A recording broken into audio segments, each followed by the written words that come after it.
Petualangan Pinguin Nino di Laut Biru. Di sebuah pantai bersalju di ujung selatan bumi, hiduplah seekor pinguin kecil bernama Nino. Ia berbeda dengan pinguin lainnya. Kalau teman-temannya suka bermain seluncur es, Nino lebih suka berdiri di tepi pantai, menatap laut biru yang luas. Di bawah laut pasti ada dunia lain. Ada teman-teman baru yang belum pernah aku lihat, pikir Nino dengan matanya berbinar. Suatu hari, Nino berjanji pada dirinya sendiri. Ia akan berenang lebih jauh daripada biasanya. Ia ingin tahu apa saja yang tersembunyi di bawah permukaan laut. Nino melompat ke laut dengan semangat. Ia berenang mengikuti gelembung-gelembung yang naik ke atas. Di sana, ia bertemu seekor ikan badut bernama Kiko. "Halo, kamu pinguin, ya? Jauh sekali dari rumahmu." Sapa Kiko. "Aku Nino, aku ingin berteman dengan hewan-hewan bawah laut," jawab Nino sambil tersenyum. Kiko gembira. Ia lalu mengajak Nino berkeliling terumbu karang. Mereka melihat bintang laut berwarna merah, kuda laut mungil yang menari di arus air, dan ubur-ubur yang berpendar seperti lampu kecil. Tiba-tiba, bayangan besar melintas di atas mereka. Semua ikan bersembunyi di balik karang. Seekor hiu abu-abu muncul dengan gigi tajam berkilau. Nino gemetar. "Jangan takut," bisik Kiko. "Tidak semua hiu jahat, tapi kita harus hati-hati." Hiu itu mendekat, lalu berkata dengan suara berat, "Aku Hyogo, hiu penjaga laut ini." "Siapa kamu, pinguin kecil?" Nino berani menjawab, meski agak gugup. "Namaku Nino, aku hanya ingin melihat dunia bawah laut dan berteman." Hyogo menatap lama, lalu tersenyum kecil. "Baiklah, asal kau tidak merusak laut ini, aku tak akan mengganggumu." Nino menghela napas lega. Ia belajar bahwa tidak semua makhluk menakutkan itu berbahaya. Beberapa hari kemudian, Nino dan Kiko menemukan sesuatu yang membuat mereka sedih. Terumbu karang yang biasanya berwarna-warni menjadi pucat. Beberapa ikan tampak sakit. "Ada apa dengan laut ini?" tanya Nino. "Air kotor dari atas mencemari laut," jawab Kiko. "Sampah, plastik, dan limbah membuat teman-teman kami kesulitan bernapas." Nino berpikir keras.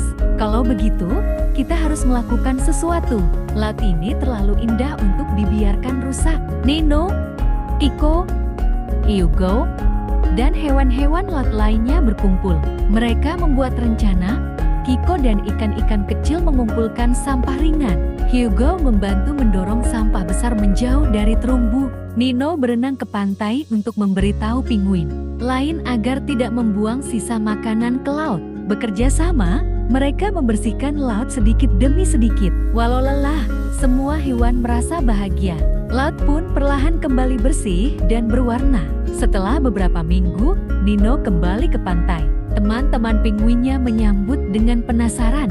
"Apa yang kau temukan, Nino?" tanya mereka. Nino tersenyum. "Aku menemukan dunia bawah laut yang ajaib, penuh teman baru, dan aku belajar bahwa menjaga laut adalah tanggung jawab kita semua." Sejak hari itu, Nino bukan hanya pinguin kecil yang penasaran, tetapi juga pinguin penjaga laut biru. Ia sering menceritakan kisahnya agar semua pinguin mencintai laut sebagaimana ia mencintai rumahnya.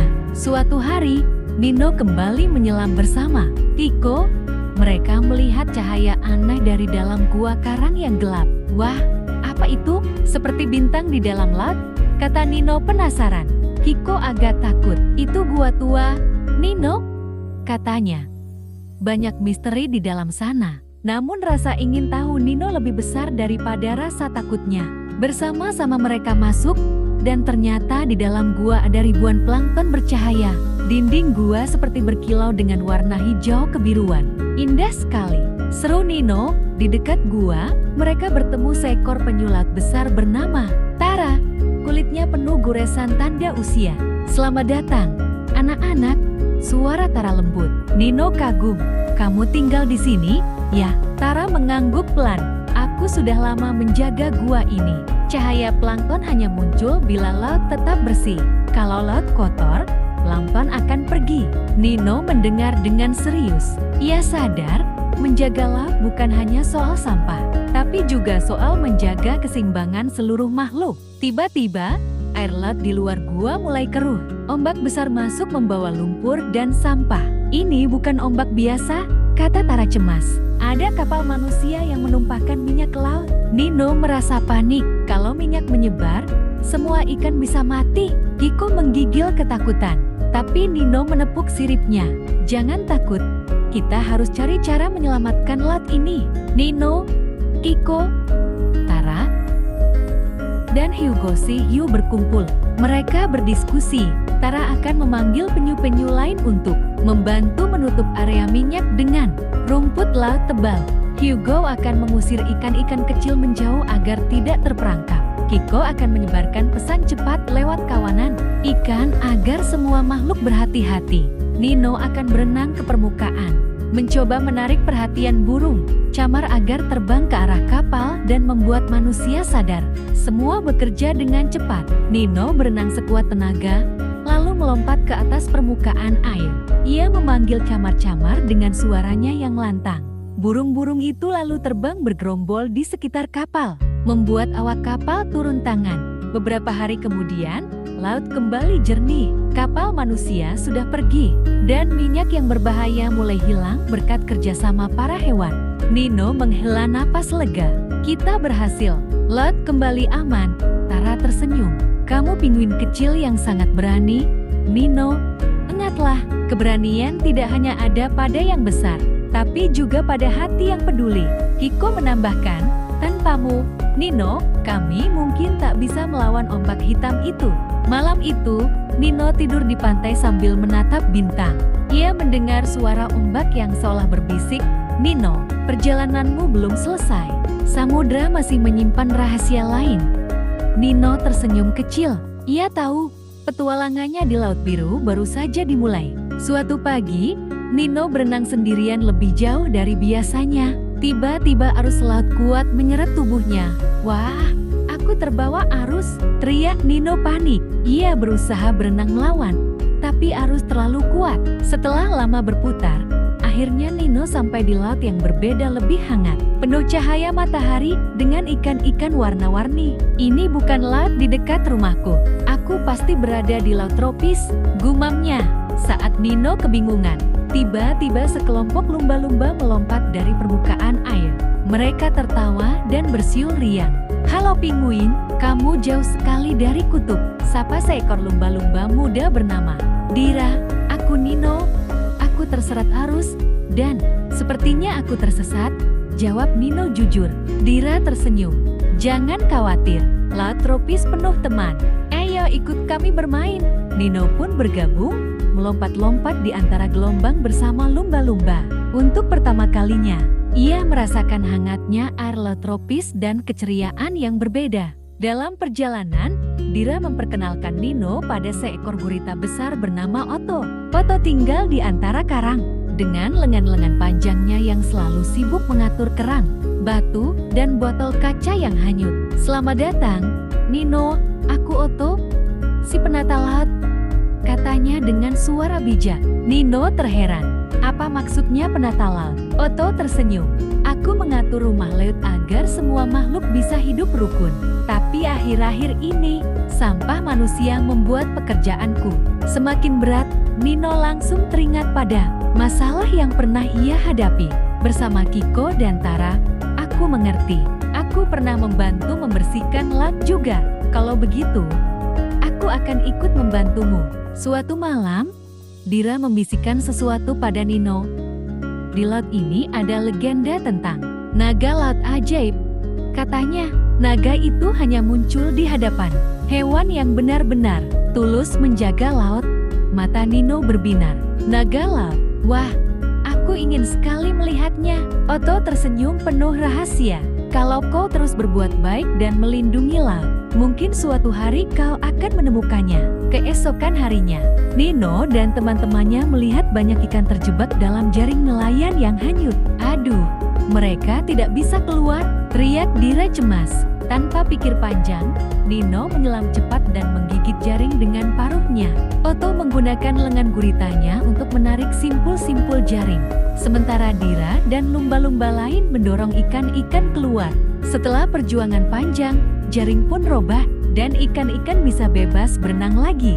Terima kasih, Nino, kamu sangat berani, seru mereka bersama. Malam itu, saat semua tidur, Nino bermimpi mendengar suara lembut dari kedalaman laut. Penjaga kecil dari kutub, teruslah melangkah. Aku menantimu di dasar samudra.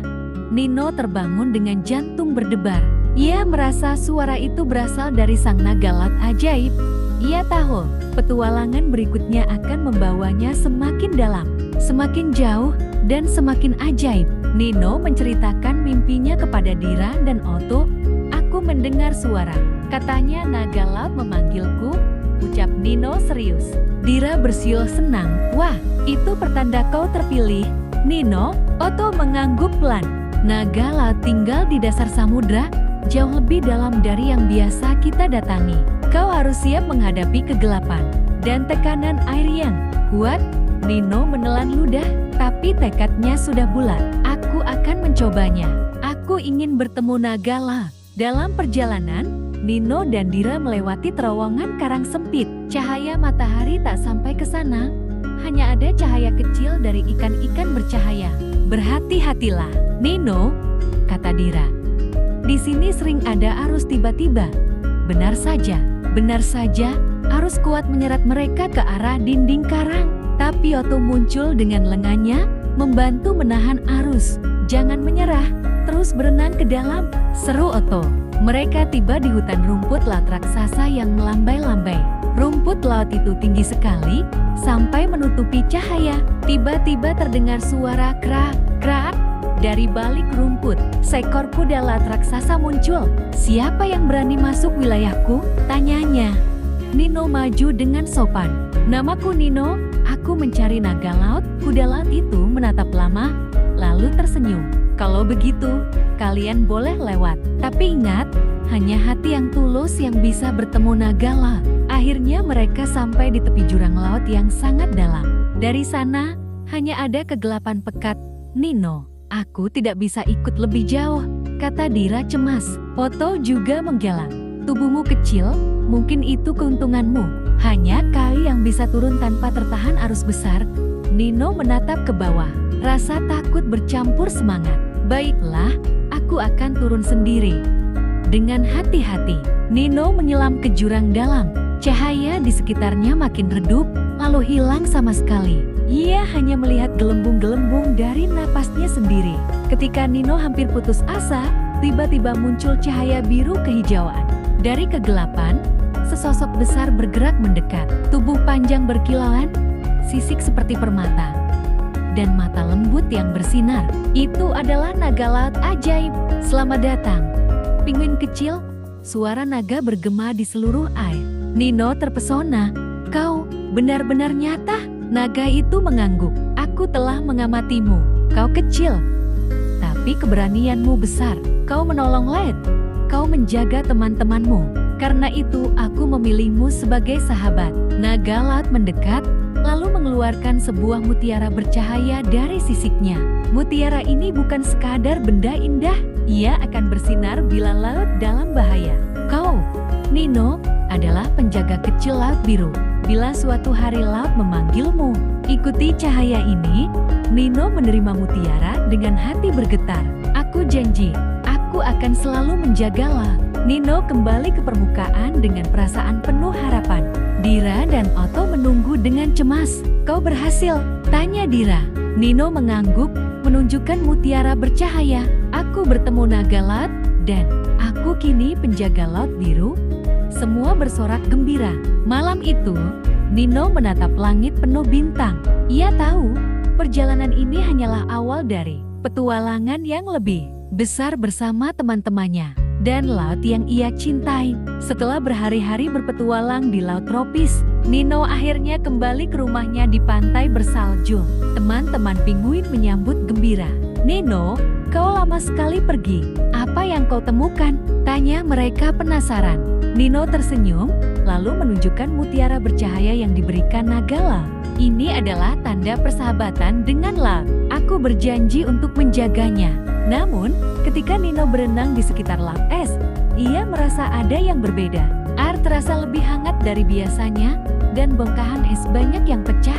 Kenapa es di sini mencair begitu cepat? Gumam Nino khawatir. Seekor anjing laut bernama Lumi mendekat. Es kita mulai hilang. Nino, banyak hewan kehilangan tempat tinggal. Nino teringat pesan naga laut. Bila mutiara ini bersinar, laut sedang dalam bahaya. Dan benar saja, mutiara di tangannya mulai berkilau samar. Nino mengajak Lumi berjalan ke dalam gua es yang rata. Di dalamnya, ia bertemu seekor paus putih bernama Arka. Arka berkata dengan suara dalam, "Kutub sedang sakit. Panas dari atas bumi membuat es mencair. Jika ini terus terjadi, kita semua akan kesulitan hidup." Nino mengangguk serius. "Kalau begitu, aku harus mencari cara membantu. Aku sudah berjanji menjaga laut, bukan hanya di tropis, tapi juga di sini." Saat mereka berdiskusi, tiba-tiba terdengar teriakan di permukaan. Sekelompok penguin dikejar oleh orca paus pembunuh. "Cepat sembunyi!" teriak Lumi. Tapi Nino tak ingin hanya bersembunyi. Ia berenang maju, mengangkat mutiara bercahaya. Ajaibnya, si paus putih cahaya itu memantul ke bongkahan es, membuat akhirnya penguin-penguin bisa selamat. Setelah bahaya reda, mutiara Nino bersinar semakin terang, memantul ke seluruh gua es hingga terlihat seperti ribuan bintang. Arka menunduk hormat. "Kau benar-benar penjaga laut, Nino. Kecil tubuhmu, tapi besar keberanianmu." Nino menatap teman-temannya. "Aku tidak bisa melawan mencairnya es sendirian. Tapi kalau kita semua bekerja sama, kita bisa menjaga laut kita tetap hidup." Penguin, anjing laut, dan paus-paus mulai berkumpul. Mereka berjanji untuk lebih berhati-hati, menjaga lingkungan, dan memperingatkan manusia yang lewat agar tidak merusak kutub. Kini Nino bukan hanya sahabat laut tropis, tapi juga pahlawan di laut es. Ia punya teman di dua dunia berbeda, ikan kecil di karang berwarna dan hewan-hewan besar di kutub putih. Setiap kali mutiara bersinar, Nino tahu ada panggilan, dan ia selalu siap menjawabnya.